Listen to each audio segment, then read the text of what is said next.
अथ श्री ऋषि पंचमी व्रत कथा।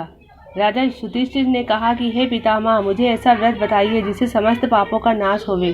तब ब्रह्मा जी ने कहा, राजन, मैं तुम्हें व्रत बताता हूँ कि जिससे समस्त पाप विनाश को प्राप्त होंगे। वह ऋषि पंचमी का व्रत है, जिसके करने से नारी जाति के तमाम पाप दूर होकर पुण्य कर धर्म की भागी होती है। इसके लिए तुमसे एक पुरातन कथा कहता हूँ। विदर्भ देश में एक उत्तक नाम के सदाचारी ब्राह्मण रहते थे। उनकी पतिव्रता नारी सुशीला ने से एक पुत्री और एक पुत्र का जन्म हुआ। पुत्र सुविभूषण ने वेदों का सांगोपांग अध्ययन किया।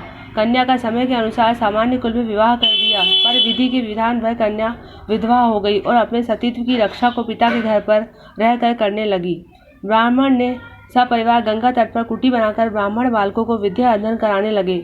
एक दिवस कन्या माता पिता की सेवा करके एक शिलाखंड पर शयन कर रही थी। रात भर में उसके सारे शरीर में कीड़े पड़ गए। सुबह जब शिष्यों ने उस कन्या को अचानक इस दशा में देखा तो उसकी माता सुशीला को आवेदन किया कि हे माता, गुरु पुत्री के दुख को देखिए। गुरु पत्नी ने जाकर अपनी पुत्री की अचानक दशा देख के नाना तरह से विलाप करने लगी और पुत्री को उठाकर ब्राह्मण के पास ले गई।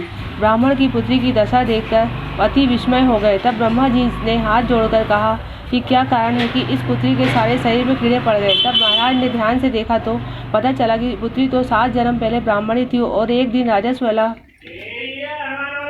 होते हुए भी वह घर के तमाम बर्तन, भोजन सामग्री छू ली और ऋषि पंचमी व्रत को भी अनादर से देखा। उसी दोष के कारण इस पुत्री के शरीर में कीड़े पड़ गए, क्योंकि राजस्वला रजो धर्म वाली नारी प्रथम दिन चंडाली के बराबर, दूसरे दिन व्रघघानी के बराबर और तीसरे दिन धोबिन के समान शास्त्र दृष्टि से मानी जाती है।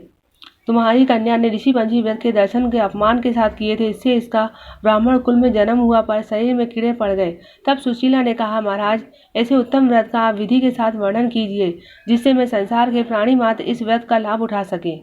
ब्राह्मण बोले, हे सहधर्मिणी, यह व्रत भाद्र मास की शुक्ल पक्ष की पंचमी को धारण किया जाता है। पंचमी के दिन सुंदर नदी में स्नान कर व्रत धारण कर सायंकाल सप्त ऋषियों का पूजन विधान से करना चाहिए।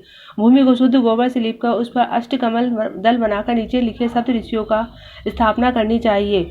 महर्षि कश्यप, अत्रि, भारद्वाज, विश्वामित्र, गौतम, जमदग्नि, वशिष्ठ महर्षि की स्थापना कर आचमन स्नान, चंदन, फूल, धूप, दीप, नैवेद्य आदि से पूजन व्रत सफल की कामना करनी चाहिए।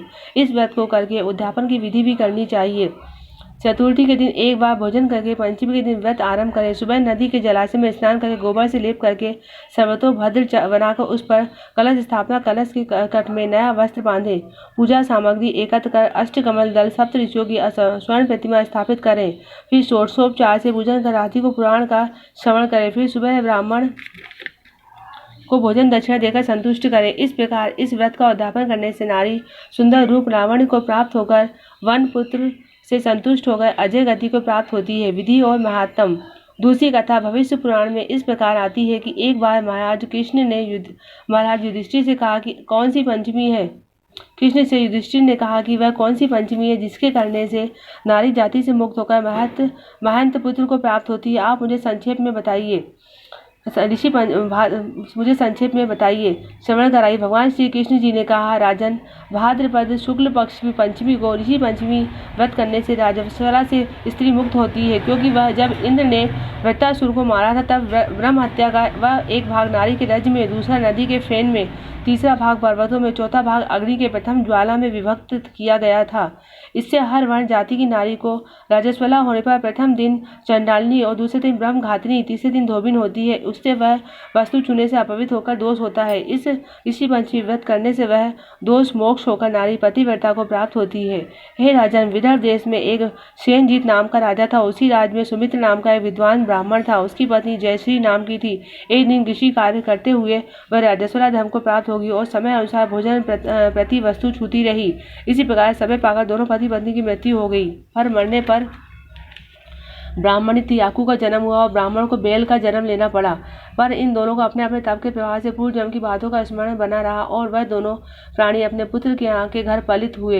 एक दिन पितृकक्ष में ब्राह्मण कुमार ने अपने पिता की श्राद्ध की तिथि में विधि अनुसार ब्राह्मण भोजन रखा और अपनी पत्नी से स्वादिष्ट पकवान बनाने की आज्ञा दी। इधर ब्राह्मण पतोहू ने विधि पकवान खीर बनाकर तैयार की। भाग्यवश एक सर्प ने उस खीर में जहर उगल दिया। वह सारा हाल ब्राह्मणी कुतिया बनी बैठी देख रही थी। उसने सोचा, अगर ब्राह्मण खाएंगे तो मृत्यु को प्राप्त होंगे, इससे मेरे लड़के को ब्रह्म हत्याओं का भारी पाप लगेगा।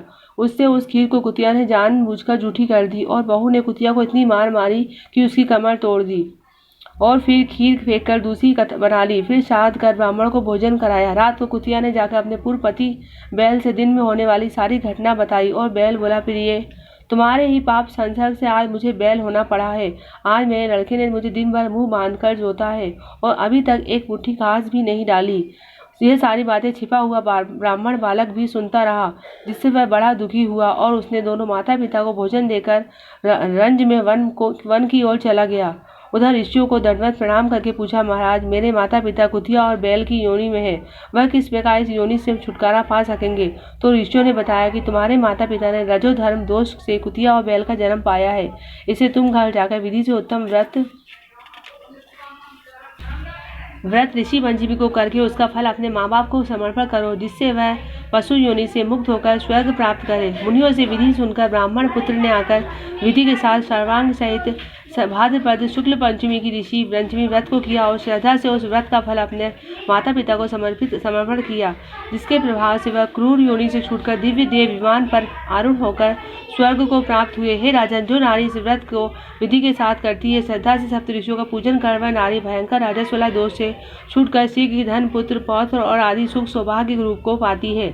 इससे इस व्रत को करने से नारी जाति का मुख्य कर्तव्य है। इससे मन, तन आदि के दोष से मुक्त होते हैं। जो फल तीर्थों के करने आदि से प्राप्त होता है, वह इस व्रत को अनायास कर नारी जाति को मिल जाता है। युधिष्ठिर महाराज, इस व्रत का ऐसा महत्व है। ऋषि पंचमी व्रत कथा संपूर्ण हुई। इति श्री शिवाय नमस्तु। Thank you for watching my video. Do like, share and subscribe to my channel.